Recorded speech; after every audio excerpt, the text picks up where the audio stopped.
Good morning, all of you. Welcome to Raj Coaching Classes. This is Pradeep Vishwakarma. जैसे कि हम लोग नाउन पढ़ चुके हैं, आज हम लोग शुरू कर रहे हैं प्रोनाउंस को. प्रोनाउन क्या होते हैं, प्रोनाउन के क्या प्रोस्पेक्ट होते हैं, उसका कॉन्सेप्ट क्या होता है, कहाँ पर प्रोनाउन यूज किए जाते हैं, प्रोनाउन कितने प्रकार के होते हैं, अब डिटेल में हम समझेंगे और पढ़ेंगे. फर्स्ट ऑफ ऑल वर्ड दो प्रोनाउन मैंने लिखा है. प्रोनाउन में कोई आपका प्रेफिक्स ऐड हुआ है प्रो. प्रो का मतलब होता है इन द प्लेस ऑफ, किसी के स्थान पर यूज करना. और नाउन का मतलब हो गया नेम्स. तो आप कह सकते हैं नेम के स्थान पर प्रयोग किए जाने वाला कोई भी शब्द आपका क्या हो जाता है, प्रोनाउन हो जाता है. डेफिनेशन में मैंने लिखा है a word which replaces a noun, एक ऐसा वर्ड जो नाउन को रिप्लेस कर दे, नाउन को स्थानांतरित कर दे, नाउन के बदले में आ जाए, उसी को हम प्रोनाउन बोलते हैं. तो दूसरी डेफिनेशन भी आप कह सकते हो एक ऐसा word, a word which is use in the place of a noun, कोई ऐसा वर्ड जो नाउन के प्लेस पर यूज किया जाता है, उसी को हम क्या बोलते हैं, प्रोनाउन बोलते हैं. नॉर्मली जैसे यहाँ पर मैंने क्वेश्चंस लिखा है, यहाँ पर जो मैं एग्जांपल दी लिखा है मैंने, Rohan is my friend. Rohan मेरा मित्र है. रोहन एक नेम है. अब उस नेम के लिए जो आप रिप्लेसिंग वर्ड यूज कर रहे हैं, ही यूज कर रहे हैं, तो ही प्रोनाउन हो गया. यहाँ पर आप देखिए बॉयज, बॉयज बहुत सारे बॉयज हैं, अब मेल तो हैं लेकिन बहुत संख्या में ज्यादा है, तो इनके लिए आप ही ना यूज करके आप यूज करेंगे दे, तो दे भी क्या हो गया, आपका एक प्रोनाउन हो गया. यहाँ पर देखिए शिखा, शिखा की बात करें तो शिखा एक गर्ल है, शिखा के लिए आप यूज कर लेंगे शी, तो सी भी आपका एक प्रोनाउन वर्ड हो गया. रमन एंड अमन लव्ड, एक वर्ड आता है जिसको हम रेसिप्रोकल प्रोनाउन के नाम पे जानते हैं, ईच अदर, जो दो व्यक्तियों के लिए यूज किया जाता है.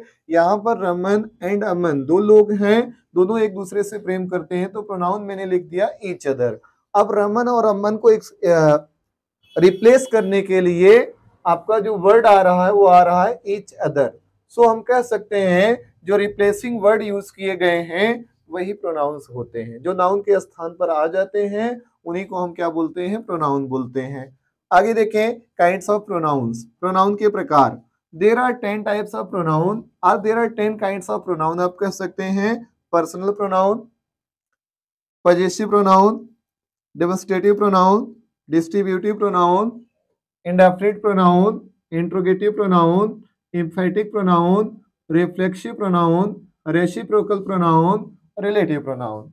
आप लर्न करना चाहें तो यूनिट वाइज लर्न कर सकते हैं. पीपी याद कर लेते हैं, personal pronoun, possessive pronoun, demonstrative pronoun, distributive pronoun, D से 2 है, पी से 2 है, indefinite pronoun, interrogative pronoun, emphatic pronoun अकेले हैं, बाकी आर से 3 प्रोनाउन है, तीनों को लिस्ट में मैंने रख दिया है, reflexive pronoun, reciprocal pronoun, relative pronoun. तो टोटल जो है आपके 10 टाइप्स के प्रोनाउन है. अगर इतना हम स्टडी कर लेते हैं तो अच्छे से प्रोनाउन वाला कॉन्सेप्ट हमें समझ में आ जाएगा. पहला मैंने एक्सप्रेस किया है, पहला मैंने एक्सप्लेन किया है यहाँ पर personal pronoun.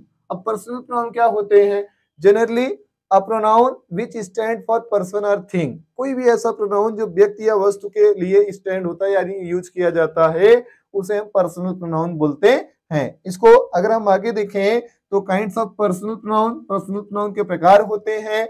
There are 3 kinds of personal pronoun. Personal pronoun के 3 प्रकार होते हैं, first person, second person, third person. First person, second person और थर्ड पर्सन. मैंने कॉलम क्रिएट कर दिया है समझने के लिए. यहाँ पर मैंने आपको कॉलम बनाया है पर्सन, और पर्सनल प्रोनाउन जितने सब्जेक्टिव और ऑब्जेक्टिव केस होते हैं वही पर्सनल प्रोनाउन होते हैं. आई भी पर्सनल प्रोनाउन है, उन्हीं का ऑब्जेक्टिव केस जो है मी अस पर्सनल प्रोनाउन है. बस इनको छोड़कर और कोई पर्सनल प्रोनाउन नहीं है. आपको इतना ही समझना है कि यही पर्सनल प्रोनाउन है. अब इसमें भी 2 नंबर होते हैं, जैसे आपका फर्स्ट पर्सन हो गया 2 नंबर, एक सिंगुलर दूसरा प्लूरल.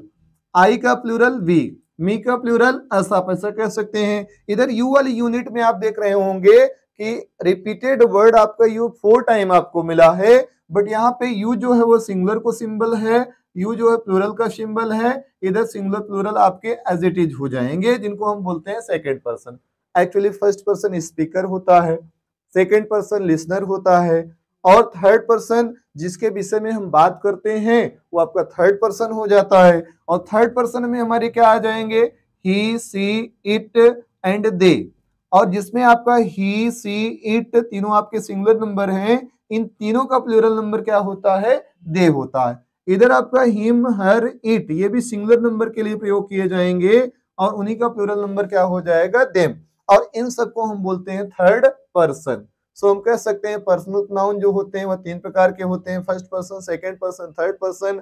आई, वी या मी एज फर्स्ट पर्सन होता है, यू आपका सेकंड पर्सन होता है, he, she, it, they, him, her, it, them third person होते हैं। अब ये जो यस लगाया गया मैंने सिंगुलर के लिए लगाया, पी प्लूरल के लिए, सिंगुलर प्लूरल का सिंबल मैंने दे दिया है। यू की अगर हम बात समझे, यू सिंगुलर कहाँ है, प्लूरल कहाँ है। अगर आपको कोई बोलता है यू आर और यू आर, यहां तक दोनों सेंटेंस आपको बोला जाता है, पूछे कि यू कौन सा नंबर है, सिंगुलर नंबर है कि प्लूरल नंबर, तो यहाँ पे आप डिसीजन नहीं ले सकते हो, डिसाइड नहीं कर सकते हो कि सिंगुलर है कि प्लूरल। लेकिन अगर यहाँ पर कोई नाउन रख दिया जाए, यू आर अ बॉय, तो एक हमें ये बता रहा है कि लड़की की संख्या क्या है, एक, तो ये यू जो यूज किया गया है सिंगुलर के लिए यूज किया गया है। अगर यहीं पर इसको ऐसे रख दिया जाए, यू आर बॉयज, आप सभी लड़के हो, तो यहाँ बॉयज प्लूरल नंबर में है, तो ये यू जो आया है किसके लिए आया है, प्लूरल के लिए ऑफकोर्स आया है। सो ऐसे हम इसको डिफरेंट कर सकते हैं।